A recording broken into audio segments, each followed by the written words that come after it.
Os caros católicos, Nosso Senhor vindo ao mundo para nos salvar com sua caridade e misericórdia infinitas, nos ensinou a verdade, nos instruiu a amar a verdade, nos instruiu a aderir a ela totalmente e a colocá-la em prática. Nosso Senhor veio nos trazer a salvação.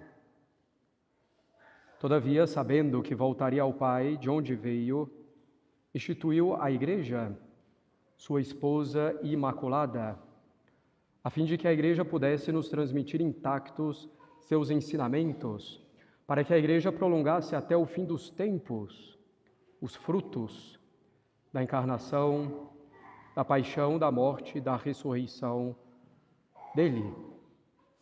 A Igreja, com sua doutrina, é, como não poderia deixar de ser, fruto da misericórdia de Cristo. Algumas questões fundamentais de grave importância foram suscitadas, agitadas durante a semana com relação à Igreja e à sua doutrina, nesse vai e vem de informações sobre o próximo conclave. Convém muitíssimo, caros católicos, deixar alguns pontos claros com relação à Igreja e à sua doutrina. Como diz São Paulo a Timóteo, é preciso pregar a palavra a tempo e fora de tempo, repreendendo, suplicando, admoestando com toda paciência e doutrina. Nosso Senhor fundou a Igreja para os católicos. A Igreja, como nos diz o Catecismo de São Pio X, é a sociedade de todas as pessoas batizadas que, vivendo na terra, professam a mesma fé e a mesma lei de Cristo, participam dos mesmos sacramentos e obedecem aos legítimos pastores, principalmente ao romano pontífice, claro, em suas ordens legítimas. A Igreja, meus caros católicos, não é algo vago, etéreo, nebuloso. A Igreja também não é simplesmente, sem mais nem menos, o povo de Deus. A definição da Igreja como simples povo de Deus resta imprecisa e define melhor o povo judeu no Antigo Testamento do que a Igreja fundada por Cristo. E, de fato, dizer simplesmente o povo de Deus nos deixaria várias perguntas. O que caracterizaria esse povo? Quais as especificidades desse povo? O que une esse povo? É preciso, então, ter bem presente que a Igreja é uma sociedade. Ela é uma sociedade de todas as pessoas batizadas que, vivendo na terra, professam a mesma fé e a mesma lei de Cristo, participam dos mesmos sacramentos e obedecem aos legítimos pastores, em primeiro lugar, ao romano pontífice. E a Igreja, caros católicos, é uma sociedade perfeita. Isso quer dizer que ela possui em si mesma todos os meios para atingir o seu fim, que é a maior glória de Deus e a salvação das almas, pela aplicação dos méritos infinitos alcançados por Cristo.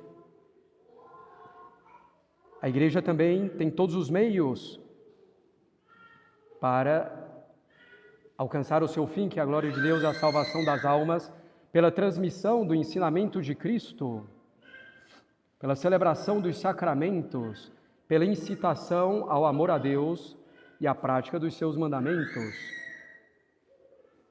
A Igreja é essa sociedade de que acabamos de falar, uma sociedade perfeita, porque tem todos os meios para atingir seu fim, que é a glória de Deus e a salvação das almas. Claro, a Igreja é uma sociedade ao mesmo tempo divina e humana, portanto ela é um mistério. Mas isso não faz que ela deixe de ser uma sociedade visível, externa, definida, para se tornar algo puramente espiritual, interno, impreciso, sem limites definidos, de forma que, no fundo, todo mundo meio que faz parte da Igreja. Não, a Igreja é visível, também externa, uma sociedade bem definida, da qual são membros apenas os batizados que professam a fé católica, que participam dos mesmos sacramentos, que reconhecem os mesmos legítimos pastores, o Papa em primeiro lugar.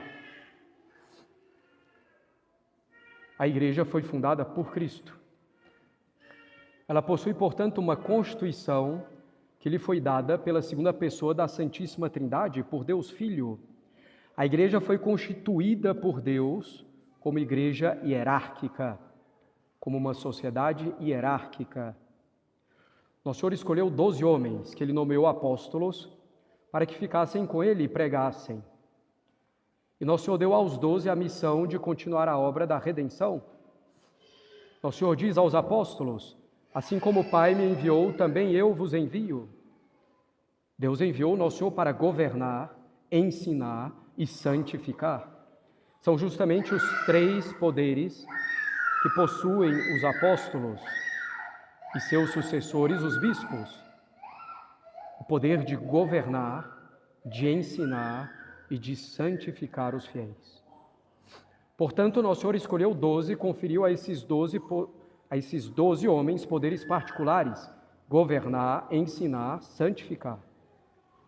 Nosso Senhor constituiu uma hierarquia.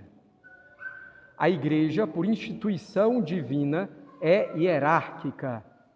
Mas essa não é uma hierarquia colegial, é antes uma monarquia. A Igreja é uma monarquia, meus caros católicos, pois Cristo deu a um dos apóstolos, São Pedro, e aos seus sucessores no tempo, o poder pleno e supremo de jurisdição, e um poder supremo, pleno, ordinário e imediato sobre todas e cada uma das igrejas particulares, e sobre todos e cada um dos pastores e fiéis. Nosso Senhor disse a São Pedro: tu és Pedro, e sobre esta pedra edificarei a minha igreja. Eu te darei as chaves do reino dos céus. Tudo o que ligares na terra será ligado no céu, tudo o que desligares na terra será desligado no céu. Depois Nosso Senhor dirá a São Pedro 2 vezes: pois a sua ressurreição apacenta os meus cordeiros, e uma vez apacenta minhas ovelhas. Os cordeiros são os fiéis, as ovelhas são os bispos e padres. São Pedro, o Papa, deve apacentar todos, deve governar, instruir e santificar a todos. O que foi divinamente instituído por Cristo, ninguém pode mudar. E Nosso Senhor assistirá à sua igreja para que ela permaneça até o fim dos tempos como Ele a instituiu. Pois Ele disse que as portas do inferno não prevaleceriam contra ela e que Ele estaria com a igreja até a consumação dos séculos. A natureza da igreja, então, caros católicos, a natureza de uma sociedade hierárquica e monárquica. E nós sabemos que o bem de cada coisa é agir conforme a sua natureza.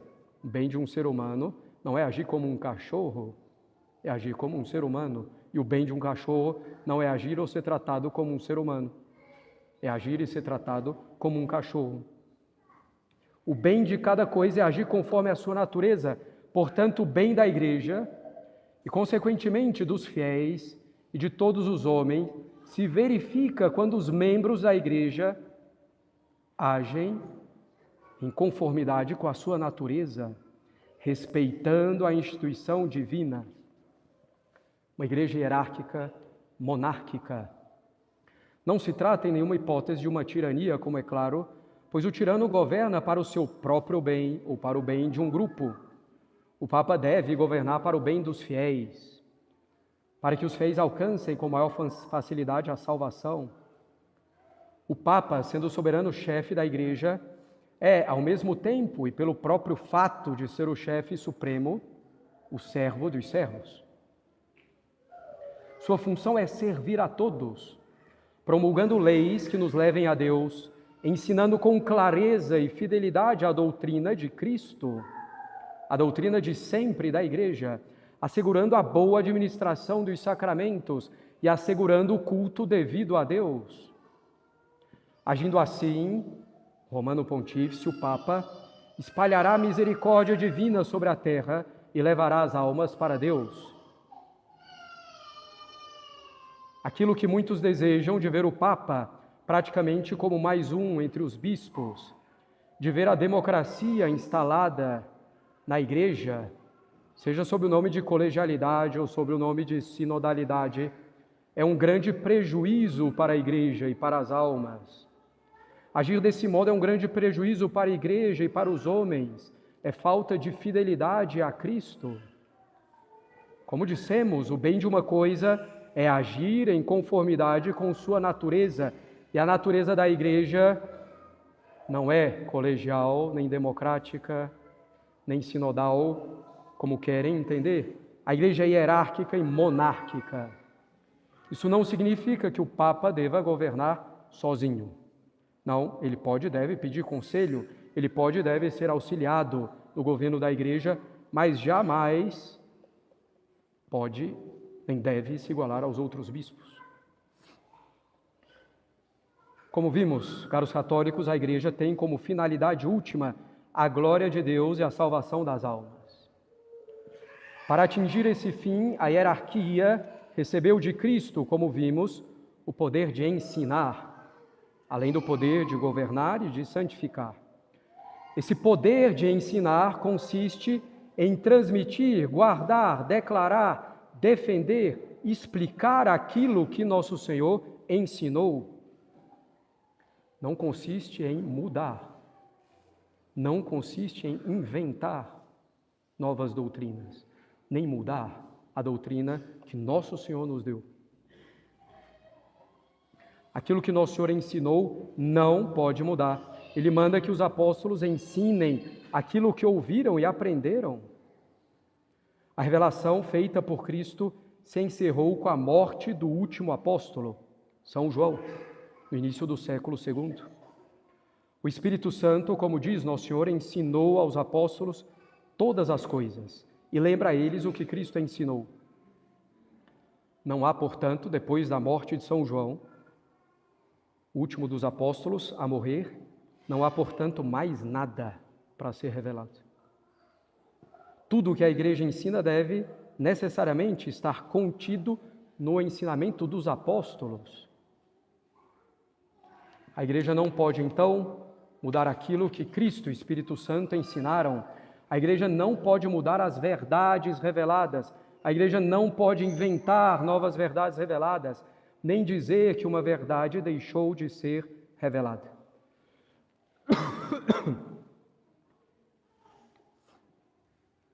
A Igreja não pode mudar a interpretação dada a uma verdade revelada. A Igreja deve sempre interpretar a verdade revelada no mesmo sentido, com o mesmo entendimento, ainda que mais profundo, eventualmente. Por exemplo, a Igreja sempre afirmou que a presença de Cristo na missa após a consagração é uma presença real, substancial, em corpo, sangue, alma e divindade. A Igreja não pode dizer hoje ou amanhã que a presença de Cristo na missa existe, mas que é uma presença simbólica, uma presença somente para aqueles que creem, ou algo que o valha. Jamais. A Igreja pode mudar o ensinamento, mudar a interpretação, o entendimento de um ensinamento. A Igreja pode aprofundar-se no entendimento de uma verdade revelada, mas nunca mudando o sentido ou interpretação dessa verdade. Dessa forma, a revelação, e aqui se incluem as verdades de fé e de moral, a revelação não pode ser mudada para se adaptar aos tempos modernos, nem aos antigos, nem a qualquer tempo. Não interessa. A revelação não pode ser mudada para se adaptar aos tempos modernos, para se adaptar à mentalidade do homem contemporâneo. Adaptar as verdades reveladas seria a religião do homem, seria divinizar o homem. É a religião voltada para o homem e não para a glória de Deus. As verdades a serem cridas e praticadas não vêm do povo, dos fiéis, mas vêm de Cristo e são ensinadas pela hierarquia. A revelação, a doutrina da Igreja e sua moral A revelação não deve ser lida à luz da modernidade a fim de se adaptar a essa modernidade.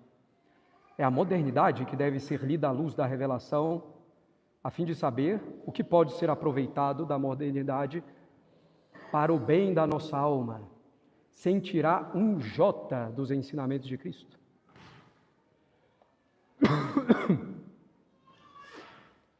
A Igreja, meus caros católicos, tem o dever de se manter fidelíssima ao depósito da revelação que ela recebeu de Cristo. E ela é fidelíssima e será fidelíssima. Falaremos em outra ocasião da possibilidade de erros no magistério não infalível da Igreja. A Igreja guarda intactas e puras as verdades que recebeu do seu divino Mestre. Mais uma vez, não é a revelação que se adapta ao homem ou aos seus gostos e caprichos. Isso seria divinizar o homem, colocá-lo acima de Deus. Mas é o homem que deve se conformar inteiramente à revelação. Portanto, a doutrina da fé e da moral da Igreja não pode mudar, não pode evoluir. Como diz o Concílio Vaticano I, a Constituição Dogmática Pastor Aeternus, o Espírito Santo não foi dado ao Papa para que elabore uma nova doutrina, mas para que ensine a doutrina de sempre e a confirme e nos confirme nela. Assim sendo, a Igreja não pode evoluir quanto ao aborto, quanto à união das pessoas de mesmo sexo, quanto à contracepção, quanto à comunhão dos divorciados, recasados. Quer dizer, quanto à comunhão daqueles que se casaram na Igreja, se separaram e depois se juntaram com outra pessoa. A Igreja não pode mudar quanto a isso, e pela própria natureza das coisas. E a Igreja deve insistir nesses pontos, porque são pontos de suma importância para os indivíduos e ainda mais para a sociedade. O aborto e as uniões do mesmo sexo são dois pecados que clamam aos céus por vingança, justamente porque são pecados que corroem os fundamentos da sociedade, causam mal incomensurável à sociedade. O primeiro, porque a suma injustiça é o assassinato de um inocente totalmente indefeso, e o assassinato por aqueles que mais deveriam protegê-lo e amá-lo, seus pais. O segundo, porque destrói inteiramente a base da sociedade, que é a família formada para a propagação do gênero humano e para povoar o céu.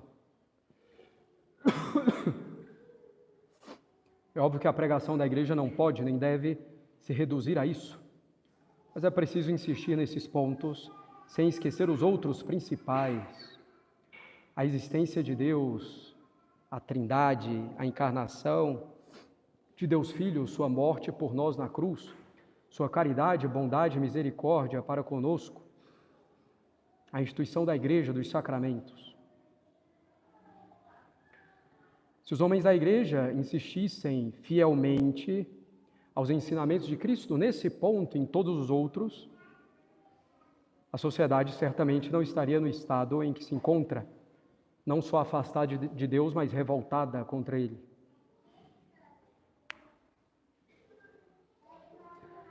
E não falar claramente as verdades, sejam essas verdades de moral ou verdades de fé, faz que em pouco tempo os católicos cedam quase completamente em todos esses pontos, como já cederam quase completamente em alguns, como é o caso da contracepção, por exemplo, com gravíssimo prejuízo para a alma dos indivíduos e para a sociedade.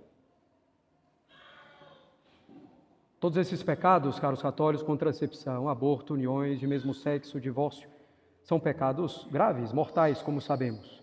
Aquele que morrer neles, consciente da gravidade deles, e mesmo um pagão consegue ver com certa facilidade a gravidade desses pecados, se tem um mínimo de boa vontade. Excetuando talvez a contracepção. Aquele que morrer nesses pecados, consciente da gravidade deles, será condenado. E a Igreja que condena as pessoas? Não, as pessoas mesmas se condenam. A Igreja prolonga nesse mundo a missão de Cristo em sua primeira vinda. Cristo veio condenar na sua primeira vinda? Não. O Evangelho de São João nos diz: Deus não enviou o seu Filho ao mundo para condenar o mundo, mas para que o mundo seja salvo por ele. Quem nele crê não será condenado, mas quem não crê já está condenado, porque não crê no nome do Filho unigênito de Deus.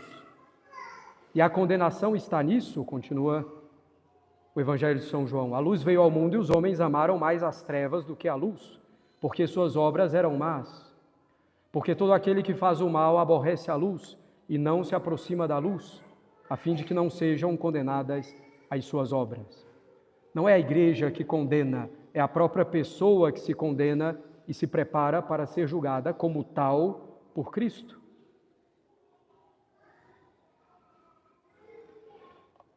A pessoa que não segue a doutrina da igreja, que é a doutrina de Cristo, se condena a ela mesma. O dever da igreja e dos homens da igreja é alertar as pessoas com caridade. Você está se condenando. Abandone as trevas, venha para a luz, venha para Deus e sua igreja. A igreja deve dizer ao pecador: nosso Senhor morreu por sua alma, para salvar a sua alma. Abandone o pecado e prove e veja quão suave é o Senhor. A misericórdia da igreja é tirar o homem da sua miséria. Qual é a sua maior miséria? O pecado. Para tirar o homem do pecado, ela tem que dizer que o pecado existe e que ele conduz à condenação. A igreja tem que dizer que pelo pecado grave a pessoa perde o céu e merece o inferno. Quantas almas encontraram e encontram assim a misericórdia divina? Além disso, é obra de misericórdia espiritual ensinar os ignorantes e corrigir os que erram oportunamente. Como diz São Pio X na carta apostólica Notre Charge Apostolique, a doutrina católica nos ensina que o primeiro dever da caridade não está na tolerância das convicções errôneas, por sinceras que sejam, nem na tolerância da indiferença teórica, prática pelo erro ou vício, em que vemos mergulhados nossos irmãos. Mas o primeiro dever da caridade está no zelo pela sua restauração intelectual e moral, não menos que por seu bem-estar material. A igreja deve formar a consciência dos homens. É da igreja que depende a vida espiritual dos homens.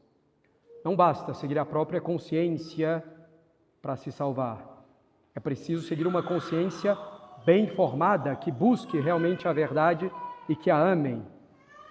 Muitos seguem sua consciência, mas uma consciência culpavelmente mal formada e relaxada, em que se escolhe não se aproximar da luz para não ter que mudar de vida.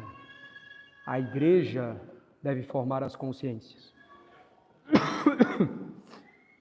É grande obra de misericórdia ensinar os ignorantes e corrigir os que estão no erro de modo oportuno. A igreja e seus membros devem trabalhar incessantemente para restaurar tudo em Cristo. A restauração de tudo em Cristo era o que movia São Paulo, como ele disse aos Efésios. Restaurar tudo em Cristo era o que movia o Papa São Pio X, por exemplo. Restaurar tudo em Cristo é o que deve mover todo o católico. Restaurar tudo em Cristo é direcionar tudo a Cristo, fazer tudo por Ele, com Ele e nele. Mas como diz São Pio X, restaurar tudo em Cristo não é simplesmente levar as almas para Deus, mas é restaurar a civilização cristã, católica, evidente, em cada um dos elementos que a compõem. Isso não é um restauracionismo ideológico, é uma restauração indispensável para todo católico. E como fazê-lo? São Pio X indica na sua encíclica E Supremi Apostolatus 4 meios principais, entre outros, para restaurar tudo em Cristo: a boa formação do clero, o ensino da doutrina católica, o fervor da vida cristã e a caridade cristã, que não é um zelo amargo que mais afasta as almas do que as atrai, mas que é uma verdadeira bondade que não se confunde tampouco com tolerância do erro ou do pecado. Nesses últimos tempos, caros católicos, nós vemos a disciplina evoluindo, a liturgia evoluindo, ensinamentos evoluindo e tendendo a se conformar à mentalidade moderna. Ao mesmo tempo em que tudo isso evolui, como dizem, nós vemos a prática real da religião recuando, o número de fiéis caindo. É preciso contestar que essas evoluções, que esses supostos avanços, não têm contribuído para o avanço do Evangelho. Uma pessoa que vai avançando em alto mar e que começa a se afogar, deve voltar para a praia ou continuar avançando em alto mar. Dou um exemplo prático na vida da igreja, a lei da abstinência de carne na sexta-feira. Do direito canônico atual, a abstinência de carne pode ser substituída por outra penitência ou por uma obra de caridade. O resultado é que a maioria esmagadora dos católicos não faz praticamente mais nada na sexta-feira como penitência. A penitência, tão necessária à vida cristã, é negligenciada e o resultado são as paixões desordenadas. Não seria então o caso de se restabelecer a antiga disciplina com uma lei clara que pede a abstinência de carne nas sextas-feiras? Algumas conferências episcopais chegaram a fazer isso alguns anos atrás. Outro exemplo é a recepção da comunhão na mão. Essa prática não tem prejudicado tanto a fé das pessoas na presença real de Cristo, na hóstia consagrada? Não seria o caso de se restabelecer uma liturgia e prática provadas por séculos e séculos e centradas completamente em Deus? Não seria o caso de se retornar à teologia baseada nos fundamentos sólidos, estabelecidos por São Tomás de Aquino, capaz de responder às exigências de qualquer época? Não seria o caso de se retomar uma pastoral centrada no bem das almas e menos burocrática ou meramente social? Claro que são perguntas retóricas, tudo isso aqui é essencial. Não se trata aqui de voltar a um passado por simples gosto romântico do passado ou por ideologia, quer dizer, por uma vontade desconectada da realidade. Os que querem voltar a um passado romântico ou por ideologia são aqueles que querem restaurar uma suposta, ou quiseram restaurar uma suposta liturgia primitiva, que querem restaurar uma suposta caridade primitiva, que querem restaurar uma suposta colegialidade da igreja dos primeiros séculos, que nunca existiu, que querem restaurar a disciplina primitiva do não celibato dos padres na igreja latina, etc. Tudo isso seria uma restauração ideológica, uma volta ideológica a um passado que às vezes de fato nunca existiu. Nós estamos falando aqui, caros católicos, de uma restauração que possa nos centrar e centrar a sociedade em Cristo, hoje e sempre. Com a liturgia tradicional que favorece imensamente isso. Com uma disciplina que nos faz esquecermos de nós mesmos, que nos dirige para Deus. Uma disciplina que nos auxilia e facilita a prática do bem. Uma disciplina que não é um fim em si, mas um auxílio importante. Não se trata, nem é possível, como diz São Pio X, não se trata de restaurar todas as instituições que se mostraram úteis e eficazes no passado. A Igreja sabe se adaptar facilmente ao que é contingente acidental, sem prejudicar a integridade ou a imutabilidade da fé e da moral, sem prejudicar seus direitos sagrados.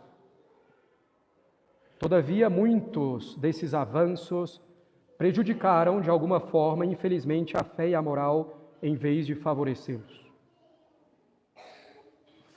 A liturgia tradicional, uma disciplina mais tradicional, uma catequese e uma pastoral mais tradicionais, não são uma relíquia do passado, são coisas que permanecem sempre jovens, pois fundadas na palavra de Deus, que não passa e não envelhece. Restaurar tudo em Cristo, caros católicos, esse deve ser o nosso programa de vida. a começar pela nossa alma, mas sem esquecer nosso próximo, sem esquecer a sociedade. Restaurar tudo em Cristo, pelo ensino da religião verdadeira, única, católica. Restaurar tudo em Cristo pelo ensino da doutrina católica. A primeira e maior obrigação dos pastores, diz o Concílio de Trento, é a de ensinar o povo cristão. E São Paulo diz o mesmo a Timóteo: os presbíteros que governam bem sejam considerados dignos de estipêndio dobrado, principalmente os que trabalham em pregar e ensinar. A conversão, o amor a Deus, a misericórdia, só podem vir com a fé. E a fé, como diz São Paulo, vem pelos ouvidos. É preciso que alguém ensine com segurança, de forma clara, sem ceder às novidades, como diz São Paulo. Meus caros católicos, só se ama aquilo que se conhece. Só amará a Deus quem o conhecer. Se o ensino é bem feito e seguro, isto é, baseado na revelação e não em conjecturas, baseado no magistério de sempre da Igreja e feito com a intenção de trazer as almas para Deus, o resto seguirá como consequência. Façamos a nossa parte, caros católicos, para restaurar tudo em Deus. Isto é grande obra de misericórdia. Em nome do Pai, do Filho e do Espírito Santo. Amém.